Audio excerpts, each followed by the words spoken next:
할렐루야. 9월 10일 수요일 말씀 묵상을 시작하겠습니다.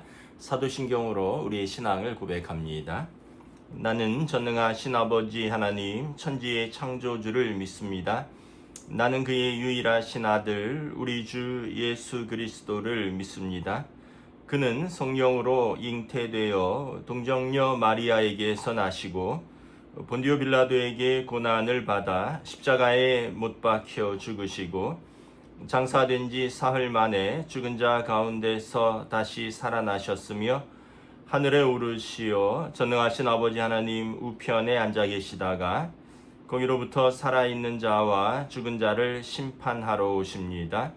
나는 성령을 믿으며 거룩한 공교회와 성도의 교제와 죄를 용서받는 것과 몸의 부활과 영생을 믿습니다. 아멘. 오늘 묵상할 시편은 시편 64편입니다. 제가 봉독하겠습니다. 하나님이여, 내가 근심하는 소리를 들으시고 원수의 두려움에서 나의 생명을 보존하소서. 주는 악을 꾀하는 자들의 음모에서 나를 숨겨주시고 악을 행하는 자들의 소동에서 나를 감추어 주소서. 그들이 칼같이 자기 혀를 연마하며 화살같이 독한 말로 겨누고 숨은 곳에서 온전한 자를 쏘며 갑자기 쏘고 두려워하지 아니하는도다. 그들은 악한 목적으로 서로를 격려하며 남몰래 올무놓기를 함께 의논하고 하는 말이 누가 우리를 보리요 하며 그들은 죄악을 꾸미며 이르기를 우리가 묘책을 찾았다나니 각 사람의 속뜻과 마음이 깊도다. 그러나 하나님이 그들을 쏘시리니 그들이 갑자기 화살에 상하리로다. 이러므로 그들이 엎드러지리니 그들의 혀가 그들을 해함이라. 그들을 보는 자가 다 머리를 흔들리로다. 모든 사람이 두려워하며 하나님의 일을 선포하며 그의 행하심을 깊이 생각하리로다. 의인은 여호와로 말미암아 즐거워하며 그에게 피하리니 마음이 정직한 자는 다 자랑하리로다. 아멘. 예, 또 여러분 지난 3일간 평안하셨습니까? 뭐 낮은 여전히 덥지만 이제 아침 저녁으로 꽤 선선하죠. 뭐 반팔로 아침에 좀 나갔더니 약간 서늘한 느낌이 들 정도로 이제 아침 저녁은 한 20도 정도, 20도, 21도 이렇게 봄 가을 날씨를 찾은 것 같습니다. 이제 또 새로운 가을에 또 새로운 계절에 하나님께서 더 새롭게 은혜 주시기를 축복합니다. 시편 64편도 다윗의 시편입니다. 오늘 보면 다윗의 시라고 되어 있는데 내용을 읽어보면 탄원시라는 것을 알고 있습니다. 우리가 어떤 억울함을 하나님 앞에 호소하는 것이 이제 탄원시인데 우리가 추측해 볼 때 다윗이 좀 조기에 성공한 케이스죠. 어린 나이에 골리앗을 목베고 이제 이기고 임금의 사위가 되면서 또 동시에 이스라엘의 장군이 되었습니다. 아마 굉장히 어린 나이였을 것으로 보이는데 이제 시기하는 사람들도 많았겠죠. 물론 이제 사울 왕이 스스로 어떤 다윗에 대한 열등감과 비교 의식 이런 걸로 인해서 이제 점점 악령이 들어서 다윗을 죽이려고 하는데 이것에 틈타서 아마 다윗을 시기하는 많은 어떤 신하들이 있지 않았을까 생각합니다. 뭐 여러분 우리가 뭐 예측을 해보면 이런 거겠죠. 예를 들면 뭐 어떤 회사에 있는데 갑자기 어떤 젊은 사람이 사장이 젊은 사람을 스카우트해 왔는데 이 사람이 뭐 어떤 특별한 능력도 있고 재능이 출중하다는 거죠. 그러면서 만약에 임원으로 앉혔다. 그러면 이제 다른 임원들은 뭐 4, 50대 막 이런데 20대가 임원으로 이제 사실은 이제 미국 같은 어떤 유럽이나 이런 데서는 이제 능력 위주니까 우리처럼 아시아는 연공 서열 위주니까 그렇긴 한데 이제 그러면은 이게 받아들이기가 쉽지 않죠. 그래서 저 젊은 친구가 뭐 또 더 나아가서 내 아들보다 조금 더 많은 뭐 이러면서 그래 얼마나 잘하나 보자 이러고 또 이런 말이 좀 돌지 않을까. 이게 아마 인간의 그냥 기본적인 심리겠죠. 아마 다윗도 이랬던 것이 아닐까 싶어요. 그래서 뒤에서 수군거리는 사람들이 있고 음모를 모의하는 사람들이 있고. 그래서 오늘 1절에도 보면 하나님 원수의 두려움에서 나의 생명을 보존해 주십시오. 원수가 두렵기도 하지만 사실은 다윗이 더 두려운 것은 그 두려움이죠. 자기가 가진 두려움. 그럼 어떤 두려움이 사로잡히면 자기 능력이 다 발휘되지 않습니다. 뭐 어떤 그런 상황에 딱 처하면 해야 할 말을 못하기도 하고요. 또 해야 하는 능력을 발휘하지 못하기도 합니다. 악한 사탄 마귀는 우리를 두려움에 밀어 넣어서 성도가 가진 믿음을 발휘하지 못하게 합니다. 우리의 믿음은 충분히 예수 그리스도를 힘입어서 우리가 능히 하나님의 자녀로서의 삶을 살아갈 수 있는 능력이 있는데 어떤 상황, 조건, 이런 두려움들이 우리의 믿음을 이렇게 딱 가둬버리는 거죠. 그래서 이것을 다윗이 하나님께 호소합니다. 2절에 보면 악을 꾀하는 자들의 음모에서 하나님 나를 숨겨주소서, 나를 감춰달라는 거예요. 3절에 보면 그들이 칼같이 자기 혀를 연마하며 화살같이 독한 말로 겨눈다라고 말합니다. 여러분, 칼이나 화살은 피할 수가 있죠. 또 드러나는 위협입니다. 그런데 그 혀와 악한 말은 다 드러나지도 않을 뿐만 아니라 때로는 날카로운 칼과 이 독한 화살보다도 더 깊이 우리 가슴 속을 후벼 파고, 그래서 우리를 더 깊은 상처를 줄 수가 있는 거죠. 그래서 4절에 보면 그들이 숨어서 온전한 자를 쏜다는 거예요. 그리고 갑자기 쏜다는 것입니다. 5절에 보면 악한 목적으로 서로 모여서 자기들끼리 격려하면서 서로 올무놓는다는 거예요.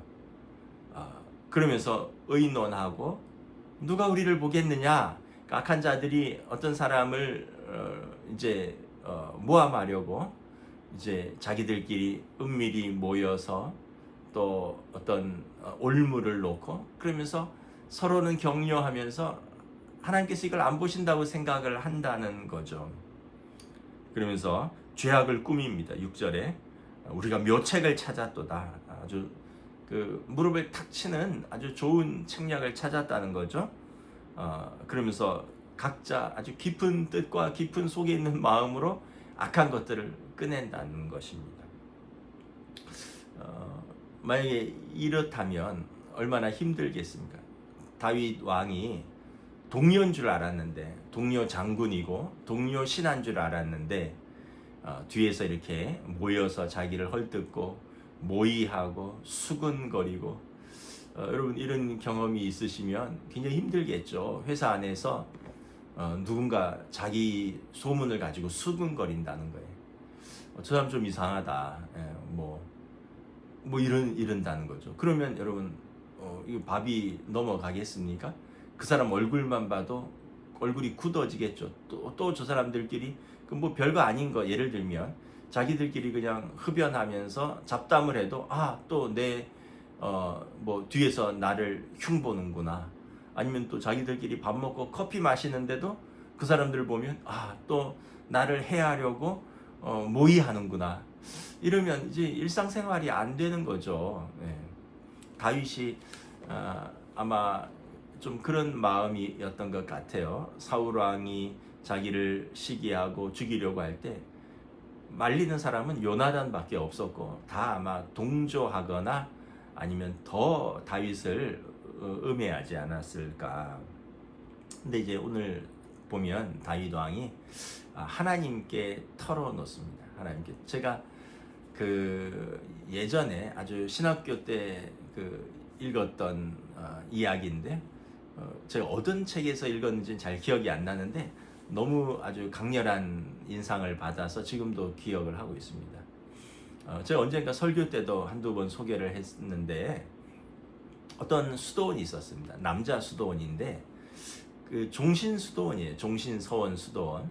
우리가 이제 수도원은 한번 이렇게 서원하고 들어오면 종신서원 같은 데는 나가지를 못해요. 안 나가는 거죠. 죽을 때까지 그 수도원에 사는 겁니다. 자발적인 종신서원이기 때문에 뭐 특별히 나가지도 않고, 근데 나가는 경우가 있습니다. 파문당하는 거죠. 파문당하는 거. 규율을 심각하게 어긴 경우에는 쫓겨나는 거죠. 근데 이제 어떤 젊은 수도사가 무슨 사정이 있는지는 모르겠는데 종신서원을 하고 수도원에 들어왔습니다. 참고로 그 수도원은 남자 수도원입니다. 여자들은 아무도 없어요. 그래서 이제 젊은 사람이 그러니까 요리를 하면서 이제 수도사 생활을 합니다. 아무래도 좀 요리를 하려니까 이제 불도 다뤄야 되고 칼도 다뤄야 되고 또 뭐 그 웍질이라 그러나요? 무거운 뭐 후라이팬 같은 것도 막 돌리고 이래야 되니까 좀 젊은 사람, 센스 있는 사람이 필요하겠죠. 그래서 그 수도사가 이제 요리사로서 그 수도원에 있는 분들을 요리로 섬기면서 수도 생활하는데, 어느 날 한 마을에서 일이 있었어요. 한 여인이 아기를 낳는데 아기 아빠가 누군지를 밝히지 않는 거죠. 그러니까 이제 그 시대에는, 또 중세 시대는 마녀 사냥 같은 게 있잖아요. 이제 그 여자가 결국은 자기가 살려고 아기 아빠가를 이야기를 하는데, 누구를 얘기를 하냐면 수도원에 있다는 거예요, 아기 아빠가. 그래서 아기 아빠를 찾는다고 그 마을에서 이제 그 아기를 데리고 수도원으로 온 거예요. 누가 어떤 사람이 아기 아빠냐? 그러니까 이제 아무도 말을 못 하고 있는데 그 젊은 수도사를 지목을 하는 거예요. 아마 요리를 하면서 요리 재료를 구하느라고 이제 그런 공식적인 일 때문에 마을에 가서 요리 재료를 사오고 아마 그랬던 일을 했던 것 같아요. 그래서 아마 그 수도사의 얼굴을 기억했던 것 같아요. 그 졸지에 이제 이 사람은 간음한 사람이 된 거죠. 또 졸지에 아니 아기를 이제 어떻게 보면 갖게 하고 그 아기 엄마와 아기를 버리는 사람이 되는 거죠. 그러니까 뭐 굉장한 비난에 이제 휩싸이게 되는 거죠. 근데 이제 아무런 말을 안 하는 거예요. 그리고는 이제 그 아기를 받아서 그 수도사가 수도원에서 키웁니다. 그리고 그 수도원에서 이제 계속 그냥 온갖 비난을 무릅쓰고 모욕을 당하면서 수도원 생활을 해요. 그리고 이제 그 훌륭하게 수도 생활을 마치고 이분이 나중에 나이가 들어서 죽었습니다. 이분을 이제 장례를 치르는데 너무도 놀라운 사실을 발견했어요. 이분이 여자였습니다. 여자, 남자가 아니라. 그러니까 그 마을에 수도원이, 여자 수도원이 없었어요. 그래서 그 어떤 여자분이 어떤 뭐 사연이 있는지 모르겠지만 그 남자 수도원에 머리를 깎고 들어온 거죠. 그리고 남자처럼 평생 사는 겁니다. 여러분, 여자가 아이를 어떻게 배게합니까? 여자가 여자한테 어떻게 아이를 낳게 할 수 있습니까? 그러니까 만약에 그 수도사가 자기의 결백을 밝히려면 충분히 밝힐 수 있었죠. 그런데 그냥 묵묵히 받아들였다고 해요. 그리고 그 아이를 자기가 키운 거죠. 그러니까 어떻게 보면 그 여인을 만약에 아니라고 하면 또 그 상대방 여인이 거짓말을 하는 것이 되고 그 애기 엄마는 더 난처한 상황이 되겠죠. 뭐 여러 가지 뭐 복잡한 여러 가지 사정 속에서 수도사는 자기가 다 그냥 감당한 겁니다. 아이도 키우고 애기 엄마도 사실은 그런 면에서 구원해 준 거고 자기가 이제 온갖 비난과 수치와 모욕을 뒤집어 쓰면 된 것이죠. 근데 마지막에 이 모든 것이 드러났다고 합니다. 제가 그 이야기를 듣고 굉장히 이제 좀 감명을 받았는데, 왜냐하면 우리는 뭐 저도 그렇고 여러분들도 그렇고 억울한 건 못 참잖아요. 우리는 무슨 말 한마디 들으면 우리는 그냥 이렇게 버럭하잖아요. 뭐 타고난 기질과 성정이 뭐 우리가 악해서라기보다는 이게 인간의 본성입니다. 자기를 보호하고 또 자기를 지키는 것인데, 근데 이제 그런 면에서 보면 우리가 좀 진중하고 좀 여유를 가지고 품격을 갖추고 대응하는 것이 참 중요한데 사실 이 어떤 상황이 닥치거나 위기 상황에서 그러지 못할 때가 있습니다. 그냥 평안할 때, 문제가 없을 때, 또 타인의 문제를 다룰 때는 우리가 여유 있게 품격 있게 좀 다하는데, 내 문제를 그렇게 당한다면 우리가 그게 좀 쉽진 않아요. 그래서 참 우리가 그걸 좀 훈련하는 것도 필요합니다. 성숙한 사람으로서. 다윗 왕은 보면 굉장히 품격이 있어요. 굉장히 여유가 있습니다. 하나님 앞에서는 어린아이예요. 보면 하나님 앞에서 울고 하나님 앞에 호소하고 하나님 앞에 다 일러줍니다. 그런데 사람 앞에서는 굉장히 여유가 있고 품격이 있습니다.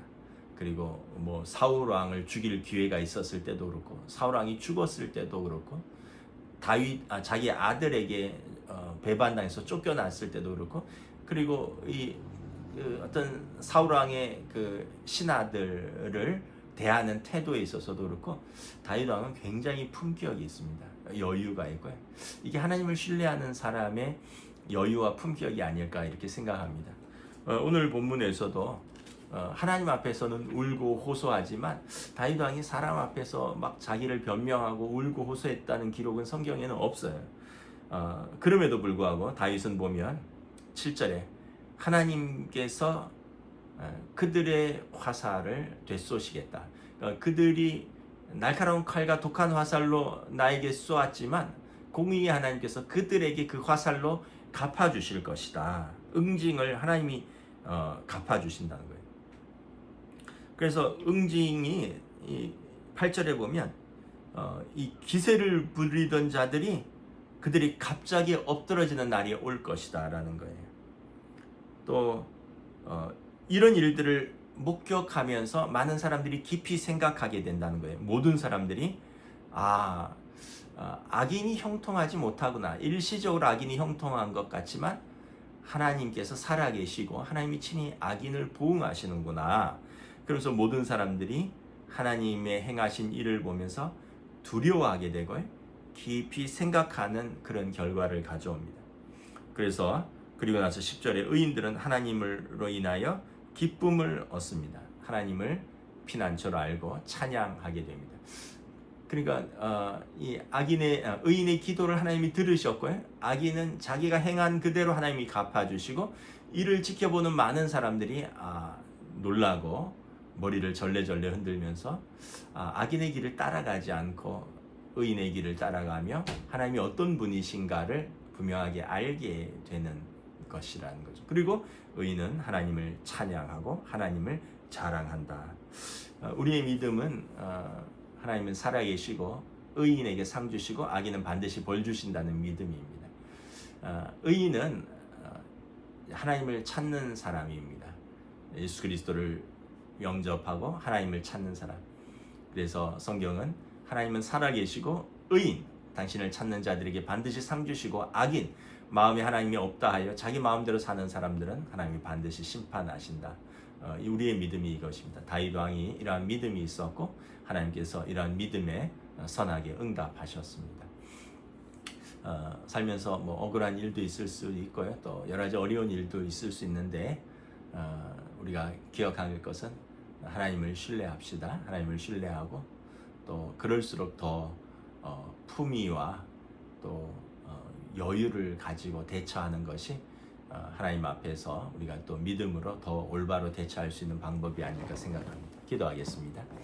하나님 은혜를 감사합니다. 오늘 주신 말씀을 통하여 다윗 왕이 참으로 뒤에서 자기를 모해하려고 하는, 모여서 음해하려고 하는 사람들이 날카로운 칼처럼 그 혀를 쓰고 독한 화살처럼 갑자기 쏘고 그들이 뒤에서 수근거리며 모여서 그들의 깊은 뜻과 마음으로 올무를 놓는다라고 말합니다. 그러나 다윗 왕은 이로 말미암아 괴롭고 두렵지만 이 문제를 하나님께 가지고 나아가시고 공의의 하나님께서 반드시 판단하시고 공의의 하나님께서 당신을 찾는 자들에게는 상 주시고 그리고 악인들에게는 반드시 벌 주신다는 것을 믿었기 때문에 다윗은 이 문제를 가지고 하나님을 찾았고 그리고 하나님의 손에 맡겨드렸고 그리고 악인들의 심판하시는 하나님을 보며 많은 사람들이, 모든 사람들이 이것을 바라보며 하나님은 살아계시구나, 하나님은 의인을 상 주시고 악인에게 벌 주시는 공의의 하나님이시구나, 이것을 깨닫고 의인은 찬양하게 된다 고백하고 있습니다. 우리에게 이러한 믿음을 더하여 주시고, 또한 이러한 위기에 처해 있다면 하나님 앞에 이 문제를 가지고 나아갈 수 있는 믿음을 더하여 주시고, 하나님의 자녀들을 지키고 보호하여 주시고 돌보아 주시옵소서. 감사를 드리오며 우리 주 예수 그리스도 이름으로 기도드리옵나이다. 아멘. 네, 여러분 이 가을에 또 책도 읽으시고 하늘도 쳐다보시고 좋은 은혜의 계절을 누리시기를 주님의 이름으로 축복합니다.